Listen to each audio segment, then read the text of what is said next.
Mirë, për hetimet e strukturës posaçme të SPAK për krimet zgjedhore, për atë që ndodhi ditën e djeshme në Elbasan, ku BKH SPAK, drejtues politik, gjithashtu zhvillua një mbledhje për 11 majin, por jo vetëm, me kënaqësi do të bashkëbisedoj në studio me avokat Kujtim Çakarin. Avokat, faleminderit që erdhe. Me përftesën kënaqësi, Ilyesi. Vetëm pas pak do të jetë gjithashtu me ne gazetari Ardit Rada në Skype, në Zoom apo në një formë tjetër, e presim që të na bashkohet në bisedë. Avokat, paraprakisht doja të pyesja për atë që pam ditën e djeshme. SPAK, BKH, prokuror, drejtues policie, të gjithë bashkë në qytetin e Elbasanit për të përgatitur për 11 majin. Çfarë do të thotë për ty kjo? Ju kur thoni do përgatitur për 11 maj, duket si do jetë larg. 11 maj është për 4 ditë. 4 ditë, po. Dhe më tepër ajo është një show, një sfilat e mode, se sa një pune serioze për të garantuar zgjedhjet në një vend demokratik.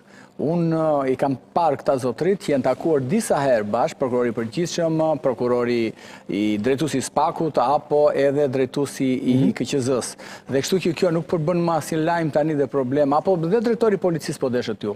Problemi qëndron që çfarë masash kanë marrë këta zotrit kur krimi elektoral sot po bëhet sheshit. Krimi elektoral ka kohë që ka nisur dhe nuk nis tani, as të datën 11, as ditën kur hape kutitë e votimit.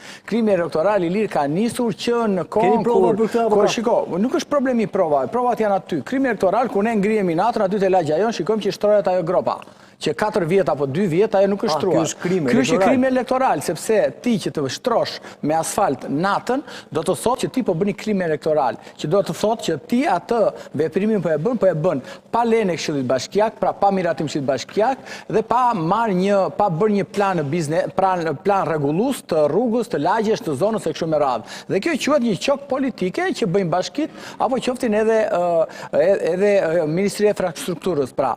Dhe në këtë kuptim them që ky quhet një krim zgjedhor. Krimet zgjedhore janë çdo lloj veprimi që bëhet në administrata publike. Pra mjetet që përdoren të administratës publike shtetërore që përdoren administrata publike në fushat elektorale quhet një krim zgjedhor. Apo punonësit shkollat e këtu me radhë quhet një krim zgjedhor. Pra të çdo aset që përdoret në fushat elektorale nga ata që janë në pushtet quhet krim zgjedhor. Kështu që unë nuk e di tani se çfarë pret prokuroria që të kapi me para në dorë njerëzit, enturazhet e partive politike duke i dhënë para, duke dhënë thjesht me miell apo duke shkëmbyer edhe pako me ushqime, sepse është edhe kjo mënyrë tani, pako me ushqime të familje që janë shumë vulnerable kështu me radhë. Prandaj keni raste të tilla, keni konstatuar raste të tilla? Shiko, unë raste të tilla nuk jam, se unë jam avokat, nuk jam etus. Problemi që ndron këtu që partitë politike, jo, shiko, unë i konstatoj dhe i shikoj, por unë nuk kam të drejtën dhe detyrimin që unë tani të them këtu që shikoj se unë pash X kandidat apo Y subjekt politik që ka shpërndar ato.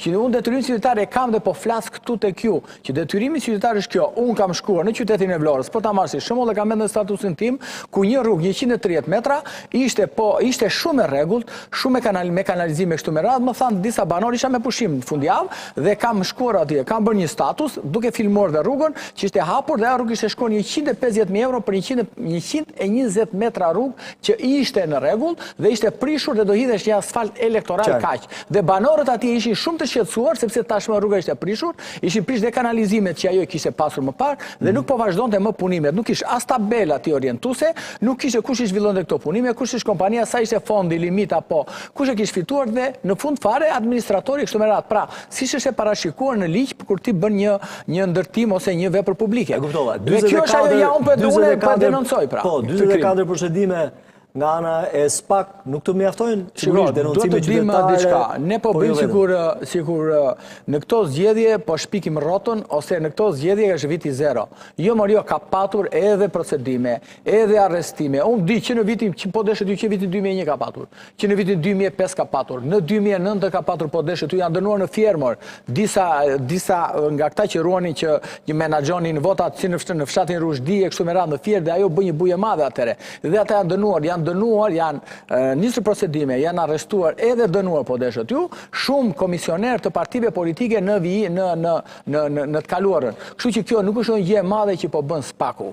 SPAK-u thjesht tani po bën vetëm një show që të tregoj që ja unë po punoj. Po prokurorit e rrethave që kanë detyrimin ligjor. Dini gjë ju që ka regjistruar? Sepse Fredi Belerin, shikoj një sekond, Fredi Belerin që ne marrim si shembull, e kanë arrestuar prokuroria e Vlorës. Pastaj e ka kaluar për kompetencë SPAK-ut. Dhe prokurorit e rrethave që kanë të gjitha mundësit, kanë të oficerët aty në prokurori, kanë oficerët në ndikimin e tyre të policisë kriminale të qarqeve kështu me radhë, dhe nuk regjistrohen asnjë procedim penal. A thua ti që këta prokurorë nuk di, nuk kanë dieni këta që jetojnë ato zona, banojnë ato zona, kanë informacione në mënyra drejt për drejt ose të rëthorta dhe nuk regjistrohen asnjë procedim penal. Pse duhet të regjistrohet vetëm SPAK-u këto më? Po policia vet ka çuar ndonjëherë kazim penal? Policia. Institucionet, po nuk ka çuar asnjë kazim penal. Policia ti heqi dorë nga i skenimet, se nuk është mirë që policia e shtetit të bëjnë skenime sikur po vidhe vota dhe po zien. Problemi që ndron këtu, policia e shtetit në gjitha vendet e botës i lirë këtë e kam të bindjen time sepse është e bazuar jo vetëm se them unë, por edhe në legjislacionet e botës. Në çdo vend të botës, zgjedhjet në një vend demokratik i garanton Ministria e Brendshme dhe Policia e Shtetit. Në Shqipëri, sot që ne po flasim, Ministria e Brendshme dhe Policia e Shtetit është kthyer në një organizatë e cila po vjedh, po ka dalë në terren dhe po mbledh vota. Kjo është ajo që unë duhet të them. Jo, unë kam thënë dhe vazhdoj të them, me mbaj unë këtë përgjegjësi. Problemi që ndron këtu që unë e them këtë sepse di kam informacione. Dhe SPAK-u tani ose ta zgjidh këtë problem, ose mos të bëj show, as në Elbasan, as në Fier, as në Shkodër, as në Vlorë. Kështu që kjo është ajo që unë duhet të them. Patjetër që po mundohet ta zgjidh këtë problem. Po si do ta zgjidh? SPAK-u po të donte lirë ta zgjidhte, e kishte aty dosjen 184, sepse të jeni të bindur, nëse dosja 184 do kishte marrë një drejtim dhe do ishin dënuar dhe do ishin faktuar, do ishin hetuar dhe madje do kish pasur dhe dënime për ato, ne sot nuk do ishim në këtë gjendje që të kontrollojmë votën partitë politike. Partitë politike nuk kanë asnjë lloj detyrimi i lirë në një vend demokratik të ruajnë votat. Partitë demokratike janë subjekte të lira që duhet të shkojnë bëjnë fushat. Garantimin e votës të qytetarëve e bën policia e shtetit bashkë me Ministrinë e Brendshme. Pra këto janë garant të votës në një vend demokratik. Pse në Elbasan ky takim? Sepse Elbasani dihet që në zgjedhjet e kaluara, pra në këto paktën zgjedhjet e fundit, që në 2017 e këtej, ka qenë problem për zgjedhjen, si qoftë e zgjedhje vendore, të pushtet vendor, qoftë edhe për ato për zgjedhjet parlamentare. Dhe ka patur probleme me krimin organizuar, të cilët kanë ndikuar në kandidat të ndryshëm e kështu me radhë, nuk e themi ne, e thon Skaj e Krocat, Çat, apo të gjitha këto përgjimet e partnerëve që kanë ardhur tashmë, që krimi i organizuar, grupet të saktura, personazhe të lidhur bashkë me politikan, kanë diktuar në rezultatin e zgjedhjeve si për kryetar bashkie, pra zgjedhje vendore, ashtu edhe për ato qendrore për parlamentin. Dhe kjo është një këmban alarmi që SPAK-u ka shkuar atje, se tani SPAK-u një punë do ta bëj, në terren do dali, pastaj të shikojmë rezultatin, nëse SPAK-u, sepse rasti vitit 2021 ishte rasti më skandal, më korruptiv që kishte nga ana e prokurorisë së asaj, besoj ju kujtohet, ku makina ishte plot me mjete zgjedhore dhe shkoi prokurori, shkoi dhe drejtori i policisë dhe tha jo ishte bosh dhe në fund fare pasaj s'mbajti asnjë përgjegjësi kur e vërteta doli, u vra dhe njëri aty. Dhe kështu që kjo është ajo për cilën që shfaq po prap ka shumë problematika asaj. Po qarku fundit ka qenë qarku Shkodrës. Ka qenë qarku Shkodrës në vitin 2023 ku u faktua edhe nga partia, nga opozita, ku grupet të caktuara, personazhesh me makina të blindura kështu me radhë shkonin në qendra votimi, shantazhonin. Duhet ta rënë që ka pasur operacione. Është ende kaq i fortë, kaq evident. Jo, unë tani nuk e di nëse është apo jo. Unë po flas ajo që ka ndodhur, sepse ne duhet marrim precedentin që të arrim që të kontrollojmë situatën sot. Precedenti ka qenë shumë i rrezikshëm dhe precedenti ka bërë që sot SPAK-u të dali në terren. Unë nuk e di pasaj rezultatet punën e SPAK-u se çfarë do ndodhi, por unë nuk kam shpresa dhe nuk kam besim fare, duke njohur edhe prokurorët, duke njohur edhe policinë e kështu me radhë. E kuptova. Avokat, doja të të pyesja gjithashtu edhe për kandidaten socialiste të qytetit të Fierit, e cila duket se akuzohet, pra është urdhëruar, është dërguar si kërkesë nga SPAK për prokurorinë e Fierit që të niset timin ndaj zonjës Çaushi. Si e shikon? Zonja, unë për respektin që kam ndaj grave, nëna dhe motrave shqiptare, nuk duhet ta etiketoja Zeqiner me të cilën ajo është. Por problemi që ndron që Zeqineja është një zyrtare që punon në bashkinë Roskovec, është një juriste e cila është folur për korrupsion, ka patur probleme me komunitetin atje dhe problemet që ka patur me komunitetin janë reflektuar dhe kanë shkuar janë materializuar edhe në procedime penale, ku SPAK-u e ka regjistruar atë procedim, po për shkak të kompetencës lëndore apo toksore, ja ka kaluar prokurorisë kompetente që është prokuroria e Fierit. Prokuroria e Fierit do të dali, do ta hetoj pa dyshim për shpërdorim detyre e tjera, nëse do të dali që ajo ka dhe korrupsioni brenda, përsëri atëre ajo mund t'i kalojë përsëri Spakut. Por Zeqinea është një personazh problematik, ju mos e shikoni me atë mënyrën se si ajo është një problematik sepse ajo ka denoncuar dhe ka patur probleme me banorët e zonës, duke edhe madje është përfolur edhe në banorët e saj për zonës për korrupsion e mitmarrje kështu me radhë. Prandaj ajo është një personazh që duhet patjetër të hetohet, sepse Bashkia e Roskovecit është një bashki që sot ka disa kallëzime penale, kryetaria e Bashkisë së Roskovecit në SPAK, dhe mos harrojmë që kryetari i Bashkisë ka një staf aty, ka një grup pune që është apo mund të themi një kabinet të saj, dhe siç është edhe kabinet që është shumë e rëndësishme që janë juristët e një institucioni që kanë edhe përgjegjësinë dhe ata penale për gjërat që ndodhin aty, kështu që Zeqinea është pjesë e këtij grupi të bashkë me kryetarin e Bashkisë. Dhe unë mendoj dhe besoj që në informacion që kam, jam njëri që banoj, që kam njerëzit e mi, banoj në zonë, jam i zonës Andea, dhe kam informacione të cilët mi kanë konfirmuar që Zeqinea është një person i cili problematik me ligjin. Problematik në sjelljen e saj, në qasjen e saj, dhe kështu që unë nuk besoj që edhe qasja që ka ajo politike nuk i bën nder as nënave dhe grave motrave shqiptare, mënyra se si ajo sillet. Flas në ana morale, çdo njeri moralin e ka për vete. Unë nuk kam marrë të bëj moral, meqense më pyet për Zeqinea. Patjetër. Kam ardit radhën në Zoom, Skype, në Facebook, ardit. U duke pamundur. Në sabotuan Shtetet e Bashkuara në prag zgjedhjeve, na mbyllën Skype-in për gjithmonë, kështu që po gjejmë rrugë alternative. Ku e gjete këtë? Do të ishte super lajm ky po. Jo, u mbyll Skype-i pra, përfundimisht po gjejmë rrugë alternative për të komunikuar në Ardit. Më thuaj. Skype-i nuk është platformë amerikane, është platformë nordike. Tani nuk do të flasim për Skype-in, nuk do të flasim për Skype-in se kush e di se ku dalim pastaj. Të dhënat e SPAK, përsa i përket procedimeve, si duken Ardit, mbledhja e ditës së djeshme e BKH-s, e SPAK-ut, e prokurorëve, e drejtuesve të policisë atje, çfarë po ndodh? Sinqerisht, SPAK-u që kur krijoi task forcën e zgjedhjeve, u gjend para sulmit të radh partë Partisë Demokratike. Dhe Partia Demokratike, si thua, e kishte të justifikuar atë sulmin e saj për shkak sepse ka mbajtur qendrim kundër reformës së drejtësisë, kundër organeve të saj gjitha me radhë. Nga ana tjetër u sulmua pak kohë më pas edhe nga Partia Socialiste, praktikisht kjo task forca e terrenit, sepse u lidh me arrestimin e Erion Veliet, pra u duk sikur Partia Socialiste do mbante tani një qendrim kundër apo kritik ndaj SPAK-ut. Unë personalisht e kam vlerësuar iniciativën me idenë që SPAK-u nuk i ka burime njerëzore sa të ushtrojë terror në terren edhe të bëjë hetime të thelluara e gjitha me radhë. Por nga njëra anë është më mirë që SPAK-u vetë t'i evidentojnë flagrant disa shkelje zgjedhore dhe t'i shuaj disa pretendime në zgjedhje gjatë procesit të fushatës, se sa të përmbytet më pas me dosje dhe me akuza dhe me historiativa. Sot ne jemi para situatës kur shumica e denoncimeve në SPAK vinë nga Partia Demokratike. Pra ata që nuk besonin ke SPAK-u, ata po shkojnë për ditë, mos harrojmë Gjumshin, mos harrojmë sot Basil Çollakun e tjerë që po shkojnë tek SPAK-u me pretendimet për krime zgjedhore. Po, Ardit, avokati tha pak më parë, nuk e di nëse na ndoqë apo jo.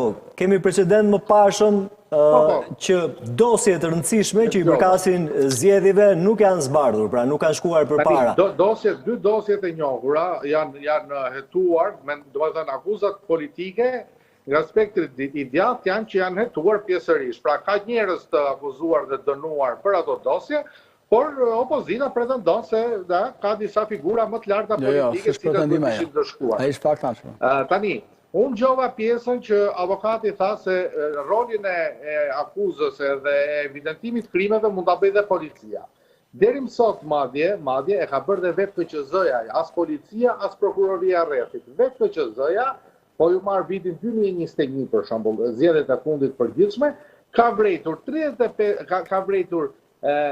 shkelje në 35 qendra votimi, ka dërguar 20 veta para prokurorisë, cilët janë dënuar më pas, ka dërguar pas zgjedhjeve 32 sekretarë dhe 68 antarë nga 18 grupe numrimi, pra për shkelje dhe për vjedhje votash dhe për ndryshim dhe manipulim të rezultatit zgjedhjeve.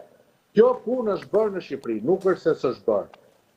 Kritika ime për SPAK-un dhe për BKH-n është kjo, që do ishte mirë, që si në rastin e asaj zonjës që po përmendit pak më parë, dhe që në Çavushit kandidates, ti përmbledh bashkë, si në rastin e Sali Berishës, si në rastin e Ilir Metës, si në rastin e Cenoklosit, si në rastin e Plaren Drejtës, nga gjitha palët, duhet kishin qenë më të shpejt në hetime, duhet kishin qenë gjykatat më të shpejta në vendime, që njerëz që realisht marrin dënime nga gjykatat, mos ishin fare pjesë e listave të kandidatëve, por ta kishin të përgjigje para zgjedhjeve, që të mos ham dynjan pastaj as parlamenti dhe as politika dhe as drejtësia, jo hiqë imunitetin, jo do të arrestojnë, jo po nuk e kap dot vet, jo po do ta sjellë dhun, do mbledhim këshillin e mandateve të gjitha me radhë. Kjo do ishte punë ideale e drejtësisë, ti pastronte listat nga të gjithë njerëzit me probleme me ligjin të dënuar, sigurisht me vendim gjykate. Dakord, Ardit, po, petimet nuk i diktojmë do të ne, ka radhën e vetë, nëse duket. Unë mënyrën gjyqjet, prandaj po kritikoj unë. Qartë, avokat. Unë këtë lloj hetimesh dhe dënimesh që presin shqiptarët që të ndryshojnë politika me anë të SPAK-ut, me anë të drejtësisë, unë e refuzoj, sepse ne kemi kaluar njerë 1945-ën, ku zhdukëm ish klasë politike me gjykata, me gjyqe speciale, edhe sollëm me Verogën me bandën e tij dhe bëri Shqipërinë çarçaf. Tani unë këtë lloj qasje që dëgjoj në media nga politikanë të rinj që donë të marrin votat e shqiptarëve dhe nga njerëz të cilët thonë SPAK-u duhet të ndryshojë klasën politike e në veris, është qasje bolshevike, është qasje e tipit Beria, nuk klasa politike ndërrohet me vot, nuk ndërrohet me gjykata dhe me drejtësi. U munduan Amerikë të ndryshonin Trumpin, u ndryshuan Amerikë dhe ka përdorur, kjo është përdorur, po përdore sot të rëndom në Europë. Në Rumani doje të hiqin, më falë. Kjo është një qasje e rrezikshme e një drejtësie të kapur si SPAK-u, e një gjykate që është kthyer në togat e kuqet për shkatimit. Unë këtë lloj e në verisë jam avokat, e kuptoni apo se kuptoni? Këtë e në verisë është politike. Pra, kjo është ajo që po them. Nëse ne duam të heqim Ilir Metën, Sali Berishën, e tjetrin me tjetrin, me vendime gjykatash, kjo nuk përbën gjë tjetër, përbën një shtet terrorist, pra. Përbën një drejtësi terroriste dhe nuk ka lidhje me shtetin e së drejtës. Këtë po them, pra. Nëse njerëzit duan që të ndryshojnë politikën me vot, duhet ta ndryshojnë me vot, jo me gjykata, as me vendime inkuizitore dhe hetime gjykatore. Jo, shikoj një sekond. Nëse janë të korruptuar, duhet të hetohen dhe të dënohen në formën e shtetit të së drejtës. Ke presidentin e Republikës pori 6 muaj në paraburgim. Ma thoni ju mua pse pori paraburgim. Më thoni njerëz, marrni një në pyetje, kjo është drejtësi terroriste, e bër flet anglisht, po sillet me jo. Kjo është një drejtësi që flet anglisht, po është me metodat e Stalinit, me metoda bolshevike. Kjo është ajo drejtësia e re që ju doni. Është ajo drejtësia e gjyqtares atje, asaj gjyqtares që ishte me vendim gjykata e dënuar atje. Ja, kjo është drejtësia. Dhe kjo është një drejtësi e cila është lakuriq dhe ne do t'i vëmë durt që ta mbushojmë lakuraqësinë. Absolutisht jo. Është një drejtësi sot në Shqipëri, është drejtësi terroriste, nuk është drejtësia e shtetit të drejtës, sepse paraburgimi shqiptare sot janë 70% e popullit paraburgosur, e popullit në burg është si paraburgosur, 30% janë pa vendime gjykatash, janë pa akuzë akoma, e dini apo jo?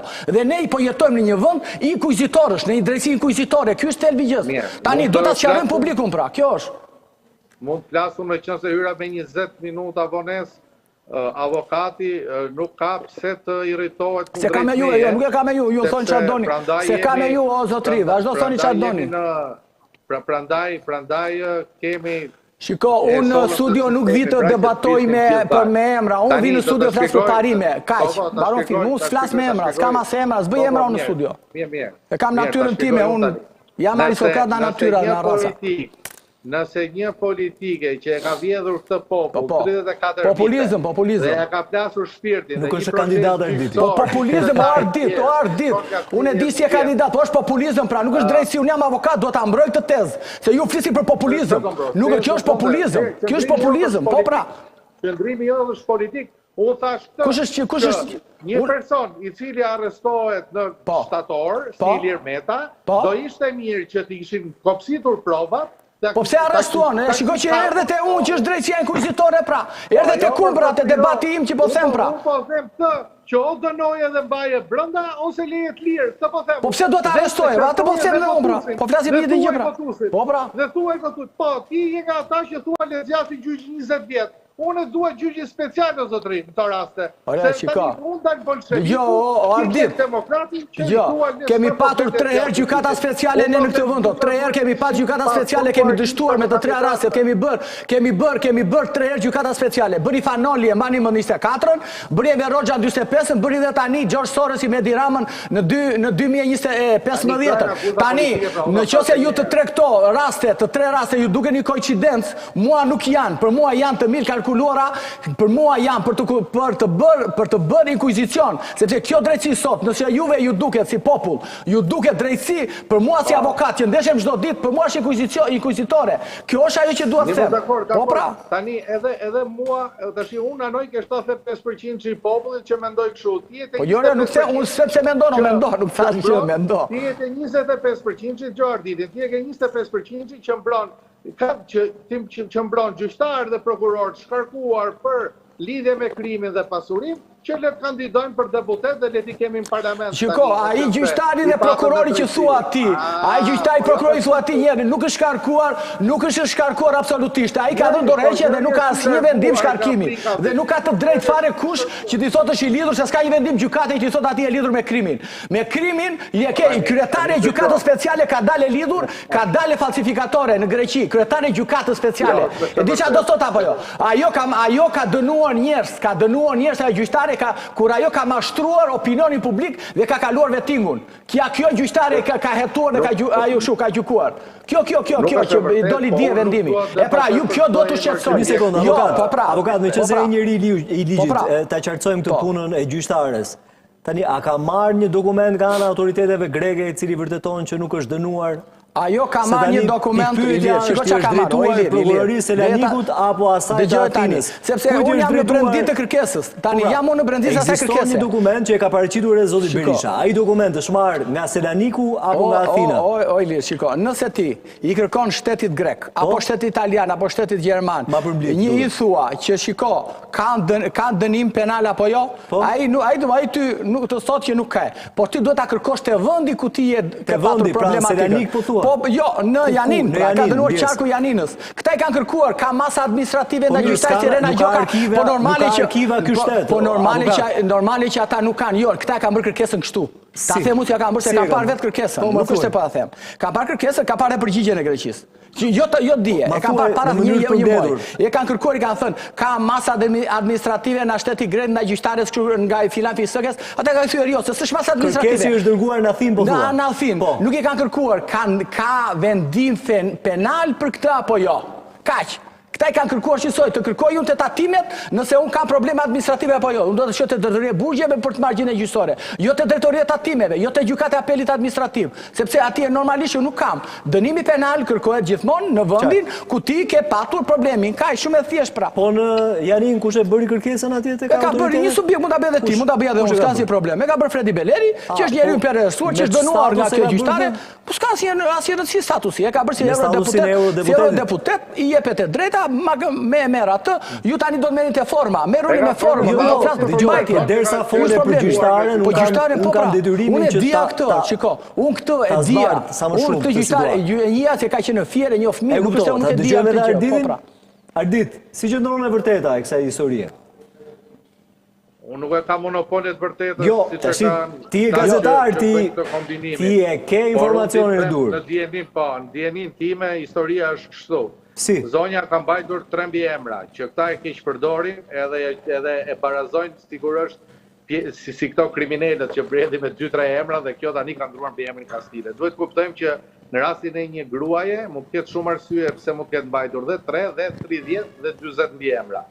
E dyta, duhet pra mund të jetë një çështje personale fjala atje, divorce, historia të tilla. Qartë. Së dyti, e kalojmë këtë pjesë. Është ka vendim apo jo dëbimi penal, kaq falsifikim. A jam e dënuar unë këtu në Athinë? Nuk është drejtuar a jam dënuar unë këtu në Athinë, është drejtuar arkivës, pra gjykatës dhe quhet dhoma e hetimit veçantë, departamenti i hetimit veçantë. Departamenti i Hetimit veçantë. Keq ka thot avokati si është drejtuar. Ta them unë si është drejtuar, se Ardit e diu si është drejtuar, se unë ka bërë kërkesën ministrisë asaja, që i thonë, prokurorisë përgjithshme. Të lutem tani.